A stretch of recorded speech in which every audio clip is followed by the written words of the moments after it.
Ça a été une bonne année pour beaucoup d'investisseurs dans beaucoup de classes d'actifs.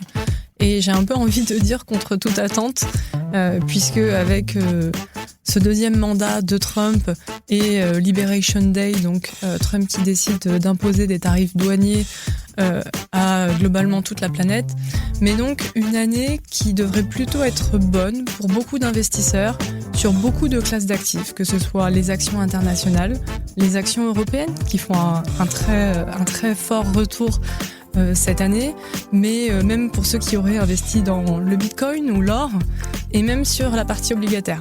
Celle qui estime avoir passé une bonne année en bourse, c'est Kelly Hébert, CEO de M&G pour la Belgique, la France et le Luxembourg. Nous l'avons rencontré comme 4 autres observateurs attentifs des marchés pour faire le bilan sur l'année écoulée et préfacer l'année 2026. Je suis Salim Nesba et je vous souhaite la bienvenue dans Tracker, le podcast bourse du journal L'Écho. Je vous propose d'écouter à présent Julien de Cracker, le Chief Investment Officer de la société de bourse Leleu. Il nous résume brièvement ce qu'il a retenu de l'année 2025. 2025, en un mot, je dirais résilience. Résilience à tous les niveaux, résilience de l'économie. On voit un marché du travail qui est résilient, qui a montré un peu plus de faiblesse en fin d'année, mais bon, ça reste résilient. Résilience aussi des entreprises, de très bons résultats encore lors du dernier trimestre.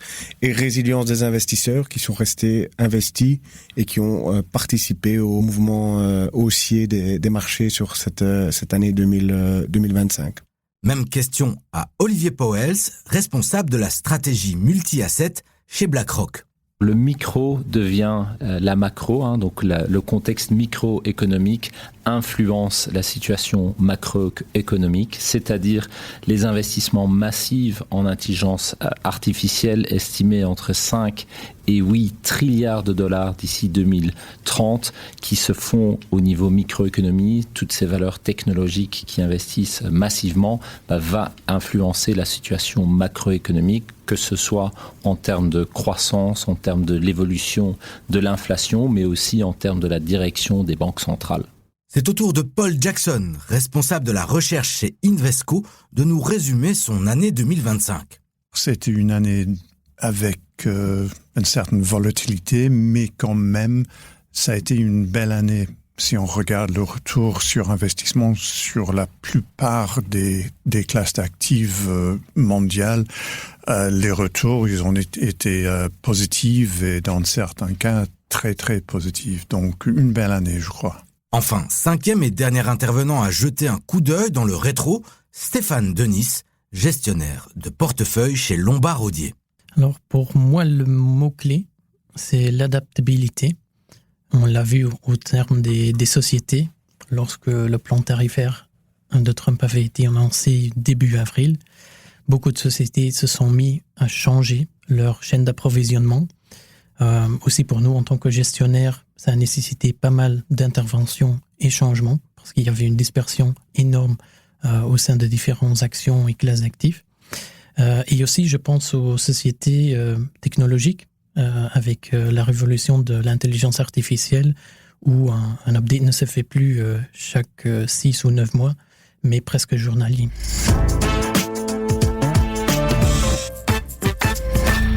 Comment les 5 professionnels que vous venez d'entendre préparent-ils l'année 2026 ? Quels enseignements de l'année écoulée vont-ils mettre en action pour investir ces prochains mois ? Et surtout, comment vont-ils le faire ? On écoute leurs réponses.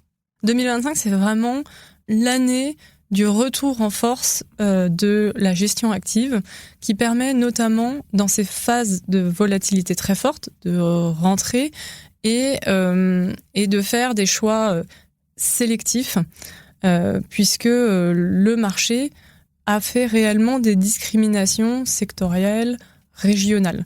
Et ce qui n'était pas le cas depuis ces dernières années. Ces dernières années, globalement, il fallait absolument être investi aux États-Unis et sur le marché Action Monde pour pouvoir faire des bonnes performances. On a connu en avril une volatilité importante qu'on a plutôt saisie comme opportunité. Pour donner un exemple, lorsque l'indice de la volatilité sur l'indice américain, le S&P 500, avait dépassé les 50, historiquement. On l'a vu en 2008, on l'a brièvement vu en mars 2020 lors de la Covid.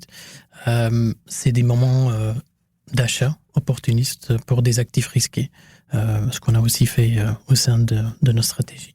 On a l'impression que c'est un petit peu toujours comme ça, que finalement la volatilité fait partie du marché action, elle fait partie du risque qui est pris par les investisseurs dans ce marché. Et bon, nous en tant que gestionnaires actifs, on essaye d'un côté de profiter de cette volatilité pour trouver des points d'entrée qui peuvent être plus intéressants sur certains titres, sur certains marchés, sur certains secteurs. Mais au bout du compte, je pense que rester investi est primordial parce qu'on pourrait vite rater le moment d'entrée et alors perdre de la performance à la fin de l'année, quoi.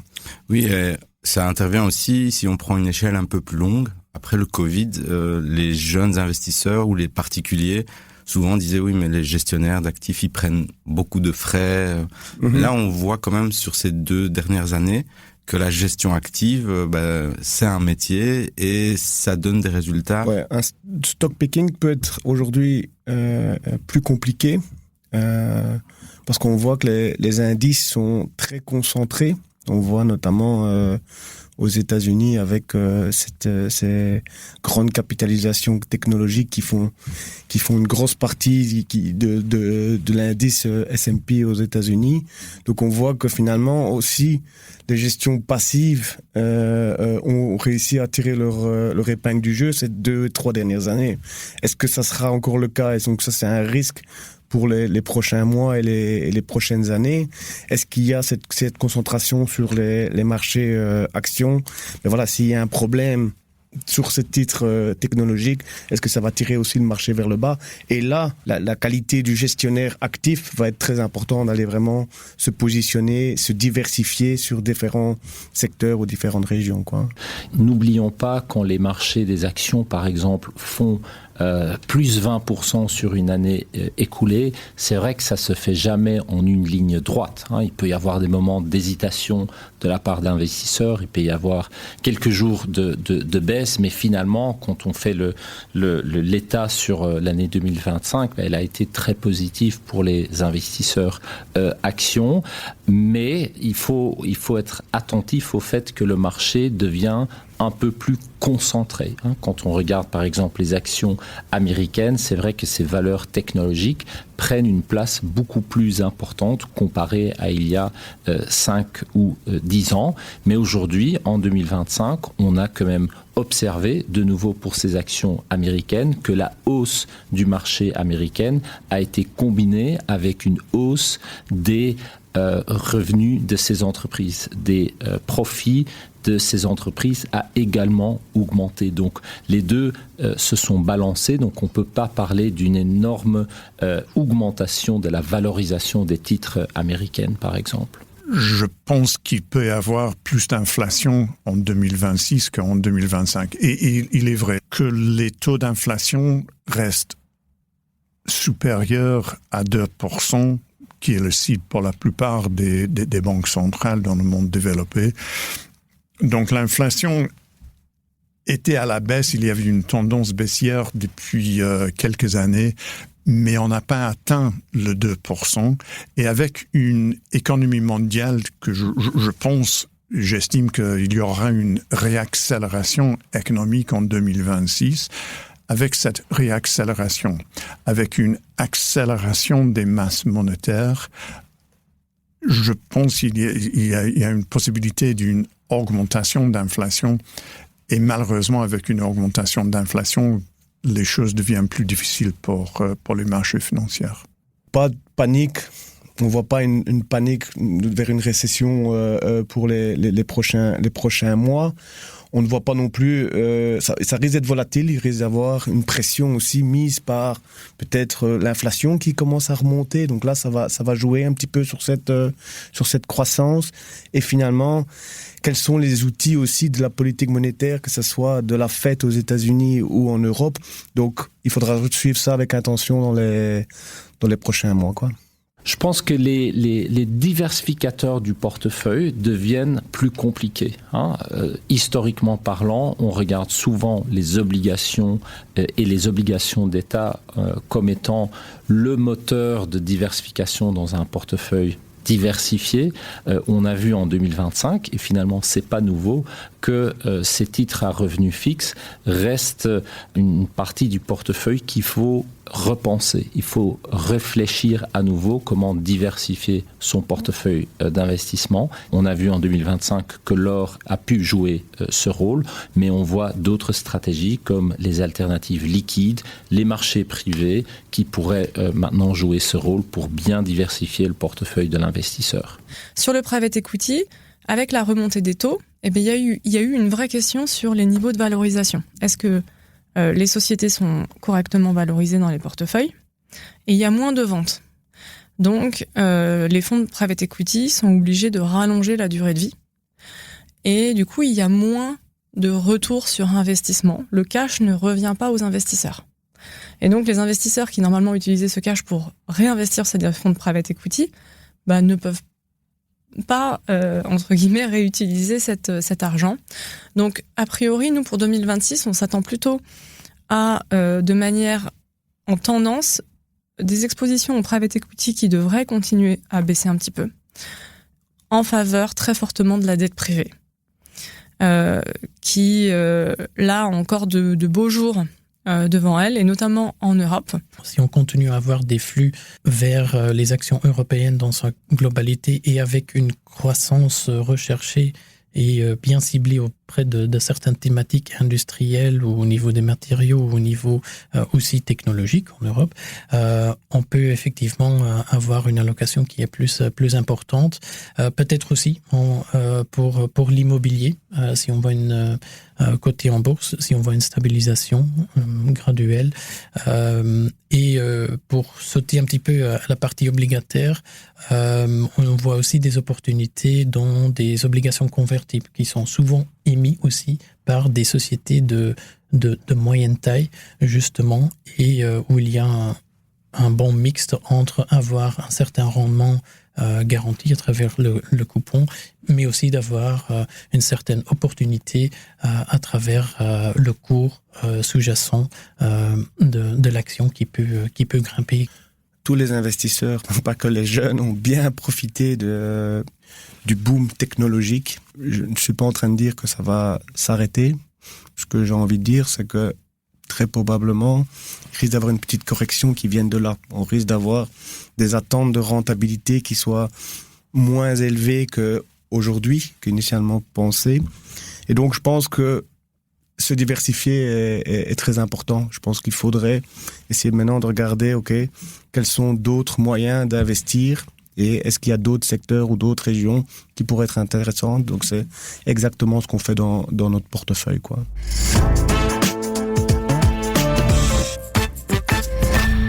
L'année 2025 a aussi été marquée par un repli prononcé du dollar, notamment en raison de la politique commerciale menée par le nouveau locataire de la Maison-Blanche.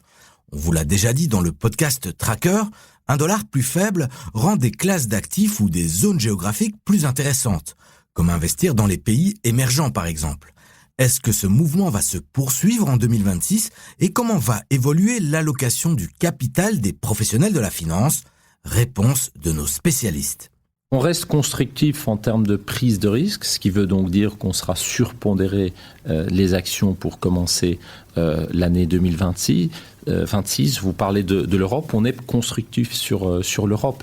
En 2025, on a quand même vu une évolution positive en termes de je dirais, gouvernance ou le contexte politique en Europe, avec pas mal d'annonces venant notamment de l'Allemagne, mais aussi de l'Union européenne, pour justement soutenir la croissance, pour soutenir les investissements en Europe. Donc on prend ça vraiment de façon constructive pour 2026 et on pense qu'en 2026, ça pourrait être l'année où on commence à revoir aussi une hausse des bénéfices des entreprises européennes. Je fais la comparaison avec ce que je disais là tantôt sur les valeurs américaines qui ont vu cette croissance des bénéfices en 2025.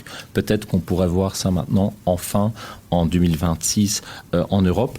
2-3 secteurs en particulier on considère comme intéressants. Par exemple, le secteur financier en Europe est attractif d'un point de vue des valorisations avec des bilans solides, aussi une forte rentabilité et aussi la possibilité de justement bénéficier des gains en productivité que l'IA pourrait montrer pour ce secteur. Deuxième secteur, ça va peut-être pas vous surprendre, services aux collectivités qui pourraient bénéficier de nouveau de tous les investissements en intelligence artificielle, les infrastructures, les data centers dont on a besoin, et donc ce secteur pourrait également en bénéficier. Et le dernier, de nouveau, ça reste lié à l'intelligence artificielle, c'est le secteur de la santé qui est peut-être le secteur qui pourrait le plus bénéficier en termes de revoir la façon dont on innove. Un des éléments qu'on considère comme clé pour l'année prochaine et aussi dans le contexte plus large de l'intelligence artificielle, c'est qu'on va innover dans la façon dont on innove. Et le secteur qui va le plus pouvoir le faire, selon nous, c'est le secteur de la santé, où ces investissements importants en recherche et développement pour des nouveaux médicaments, grâce à l'intelligence artificielle, ça pourra aller plus vite et ça pourrait innover beaucoup plus vite encore. J'étais déjà surpondéré dans les marchés émergents et aussi dans les marchés européens.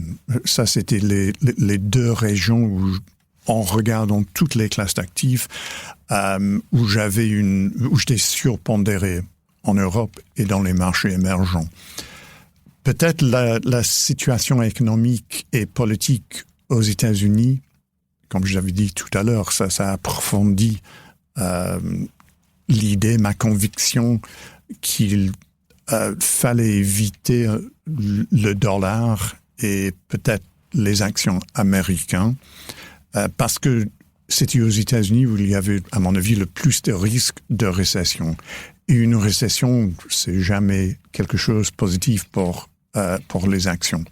Donc peut-être ça a aggravé ces pondérations visées sur l'Europe et les marchés émergents.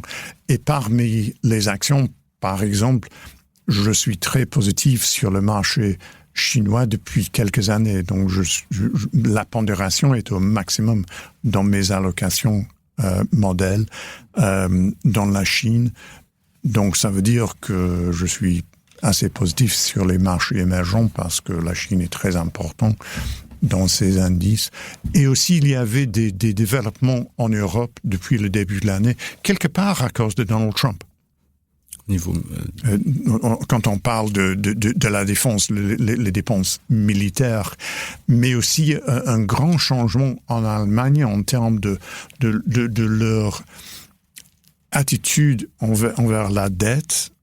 Maintenant, ils sont prêts à s'endetter plus que dans le passé.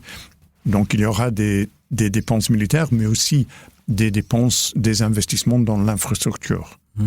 Et en Allemagne, si on voyage par train, on peut constater qu'il y en a besoin. Ça veut dire qu'en Europe, on a, depuis le début de cette année, des thématiques qui n'existaient pas dans le passé et une possibilité d'une accélération économique qui n'existait pas. J'étais en Asie le mois de mai. Les investisseurs en Asie ne s'intéressent jamais en Europe. C'est toujours, c'est les marchés asiatiques ou c'est le marché américain. Mais le mois de mai, tout d'un coup, je recevais des questions sur l'Europe. Ils s'étaient intéressés par l'Europe parce que il y a ce nouveau thématique qui s'est développé dans cette région. Et justement, au niveau sectoriel, on a tendance à aller maintenant vers des valeurs un peu plus cycliques, vers des valeurs aussi industrielles. Et là, en Europe, on est bien placé, entre guillemets. Oui, et aussi, si on regarde la performance des bourses en Europe, je crois qu'il y a 2, peut-être 3 thématiques qui ont marché cette année. Oui, les secteurs industriels, et je crois que ça, c'était lié aux dépenses militaires, surtout la partie aerospace and defense. Mais pour moi aussi, dans l'avenir, dans la partie industrielle, c'est plus large que aerospace and defense, c'est la construction. On aura besoin de construire des usines dans lesquelles on va fabriquer les biens militaires. On aura besoin des machines à mettre dans les usines, donc ça c'est quelque chose ça sera au bénéfice du sous-secteur capital goods. Et je crois à terme, peut-être pas aujourd'hui, mais à terme, ça va en profiter le secteur tech en Europe. Peut-être pas les valeurs tech qui existent aujourd'hui, mais on sera obligé de les créer. Et il faut se souvenir que aux États-Unis et en Israël, les secteurs tech sont très performants, mais au départ, c'est quelque chose qui a été créé pour fournir les produits pour les services militaires. Le marché américain, en ce moment, va se payer sur, en tout cas, les PE futurs, à peu près 30-34 fois les PER, donc les Price Earning Ratios. Et en Europe, on va être 18 fois. Donc c'est un écart de valorisation qui est très important. Alors, qui est en partie justifié par les niveaux de croissance qu'il y a aux États-Unis.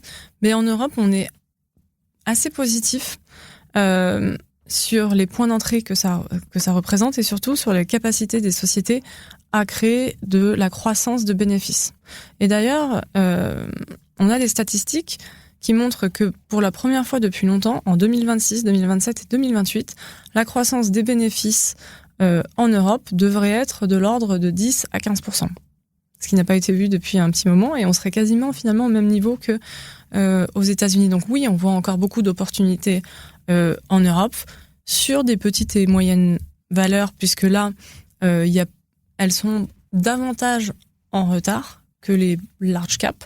Donc on pourrait avoir un côté rattrapage de ce côté-là. Et puis il y a des secteurs qu'on aime bien. On aime bien encore les financières en Europe qui sont en bonne santé. Le cycle accommodant de la Banque centrale devrait aussi continuer de les favoriser. Et nous aimons bien aussi le secteur de la santé. Et est-ce que sur les marchés émergents, notamment en Asie, ce phénomène de rattrapage, vous le suivez aussi de près ? Oui, absolument. Et il y a eu un vrai rattrapage d'ailleurs en Asie. C'est bien que vous le mentionnez parce que c'est sûrement le rattrapage le plus important en relatif de l'année. Et est-ce que vous surpondérez en Chine ou vous êtes... On surpondère pas la Chine, on surpondère dans des stratégies un peu diversifiées où on peut vraiment investir dans toutes les classes d'actifs, toutes les régions. Là, on continue de bien aimer l'Asie de manière générale. La Chine, la Corée, je vous en ai parlé, l'Indonésie. Parce que vous avez en Asie déjà des points d'entrée qui sont intéressants. Les valorisations sont moins importantes que dans les pays développés. Vous avez encore de la croissance. Vous avez l'inflation qui a été très bien maintenue. On n'a pas eu les problèmes d'inflation dans les pays asiatiques qu'on a pu avoir en Europe ou aux États-Unis. Et les banques centrales ont encore beaucoup de marge de manœuvre. Pour 2026, notre focus est surtout sur les marchés émergents, en vue du fait que fondamentalement, les sociétés sont amenées à atteindre un rythme de croissance d'environ 15%. Donc, il y a des valorisations qui sont à environ 15 fois le prix par rapport à leurs bénéfices annuels.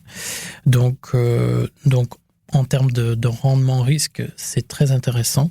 D'autant plus que cette année, on a vu, et c'est peut-être une des leçons de 2025, bien sûr, le secteur technologique aux États-Unis reste dominant. Et il n'y a aucune autre région, à part peut-être la Chine, où le secteur technologique a délivré autant et de manière puissante. Mais si on voit les autres secteurs du marché, on voit qu'effectivement, l'exceptionnalisme américain n'est peut-être pas si présent que cela. Par exemple, le secteur bancaire, 60%, aux États-Unis, 30%. Aussi, au niveau du secteur de la construction, 20% par rapport à 7%. Et les services plutôt essentiels, utilitaires, aussi 24% par rapport à 12%. Donc, effectivement, nous estimons que pour aussi les actions européennes et les actions émergentes, on doit faire la réflexion. Est-ce qu'à part les sociétés technologiques qu'on doit continuer à avoir présentes dans le portefeuille, vu leur importance globale, est-ce qu'il est vraiment opportun de rester autant investi aux États-Unis et donc de graduellement s'orienter effectivement vers d'autres régions dans ces secteurs qui représentent aussi, en termes de valorisation, un point d'entrée intéressant. On est plus prudent, on est plus diversifié aussi, donc c'est plutôt essayer de trouver des poches de diversification. On pourrait aussi aller sur des petites capitalisations, qui pourraient être le prochain segment qui pourrait profiter aussi des réformes que Trump veut mettre en place en voulant favoriser un petit peu les sociétés américaines. Donc il y a de la diversification dans une région même et autour des autres régions. De manière générale, oui, on est légèrement défensif, plutôt neutre sur les États-Unis, un petit peu plus exposé sur l'Europe aujourd'hui et neutre aussi sur les pays émergents parce qu'ils ont très très bien performé. La Chine, bon, est-ce que ça va être suffisant? Est-ce que ça va être la même chose que cette année? J'ai un peu de doute. Je pense que ça risque d'être un petit peu moindre. Je pense que il manque encore des réformes là-bas parce que le consommateur a perdu sa confiance. Le marché de l'immobilier est aussi encore au plus bas là-bas en Chine.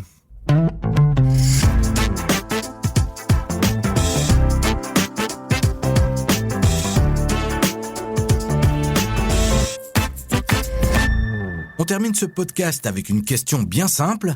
Quels vont être les dossiers les plus importants à suivre pour les investisseurs en 2026 ? L'implémentation du plan infrastructure en Allemagne. En théorie, ça devrait faire grimper sur 5-6 ans le PIB de l'Allemagne de plus ou moins 5% supplémentaire par rapport au rythme de croissance normal. Donc maintenant, c'est à voir. Est-ce que ça va effectivement s'implémenter à ce rythme et est-ce qu'on le verra aussi dans les chiffres des sociétés? Donc là, graduellement, au fur et à mesure de l'évolution des différents trimestres, on verra l'impact. Et donc ça pourrait, si ça se réalise, donner un boost supplémentaire aux actions européennes. Pour 2026, on vu aussi de tous les investissements CAPEX qui sont dans l'intelligence artificielle. Nous estimons que ce sera plutôt la Corée qui en sera bénéficiaire. Aussi avec l'Inde qui a des fondamentaux à plus long terme, aussi démographiques qui sont très intéressants. Pour la Chine, il y aura toujours un assouplissement monétaire, fiscal pour soutenir l'économie, pour soutenir aussi la consommation locale, sauf que ça se fera toujours assez graduellement. Donc, il y a différents moteurs au sein des pays émergents, mais ce sera effectivement surtout l'Asie qui sera le moteur important de l'ensemble de ces pays. La dépendance de la Fed, le remplacement de Jérôme Powell risque aussi, on va voir un petit peu le rôle que va jouer Donald Trump dans cette décision. Si il y a on voit que l'indépendance de la Fed est remise en question, ça risque d'être assez compliqué pour les marchés. Là, on risque d'avoir un mouvement peut-être de panique, on risque de voir le dollar qui risque de nouveau s'affaiblir, les taux qui risquent de remonter, et à mon avis, un effet assez négatif sur les actions. Donc ça va être un élément important à prendre en considération du côté des États-Unis. Et en Europe, forcément, il faudra voir le plan de relance en Allemagne, mais il faudra aussi voir les discussions concernant la guerre en Ukraine. Je pense que ça va encore être aussi un des éléments importants dans les prochains mois en Europe, quoi.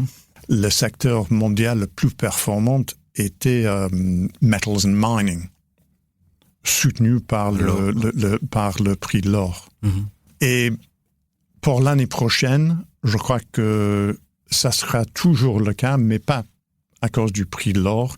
Ça, à mon avis, ça sera à cause d'une augmentation des prix des métaux industriels. Mm-hmm.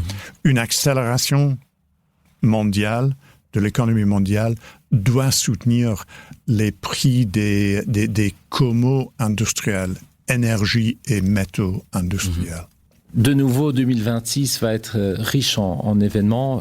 À cela s'ajoute encore toujours la thématique de l'intelligence artificielle qui, selon nous, va continuer à faire la une. On reste constructif, on reste positif autour de ce sujet.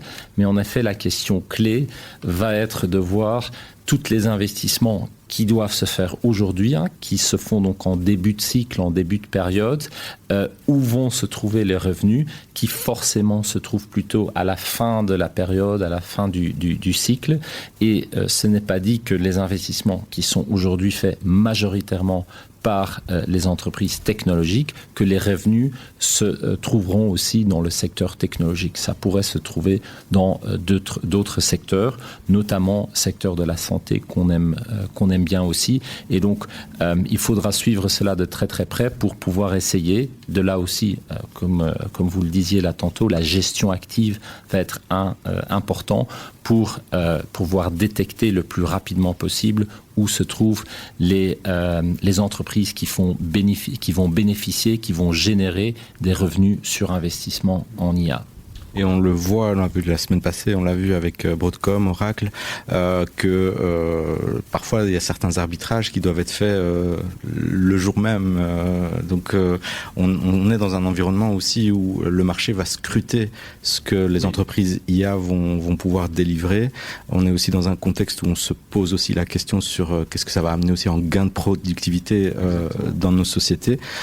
Sur combien de temps vous jugez ces cycles? C'est une excellente question et c'est là peut-être où les investisseurs sont un peu trop impatients. Ils veulent voir les revenus aujourd'hui, ils veulent savoir qui sont les grands gagnants de l'intelligence artificielle, mais vu l'ampleur de l'investissement, vu aussi certaines limites qu'on observe aujourd'hui, car aujourd'hui c'est pas une question de puces, les entreprises ont accès aux puces, c'est plutôt trouver l'énergie, la capacité énergétique pour faire tourner ces data centers et aussi la superficie justement pour pouvoir construire les data centers qui sont les facteurs limitants au développement futur. Et c'est là aussi où on voit que les valeurs technologiques n'y vont pas à toute vitesse. Oui, ça va vite, oui, les montants qui sont investis sont massifs, mais ils réfléchissent quand même clairement sur le fait que cela doit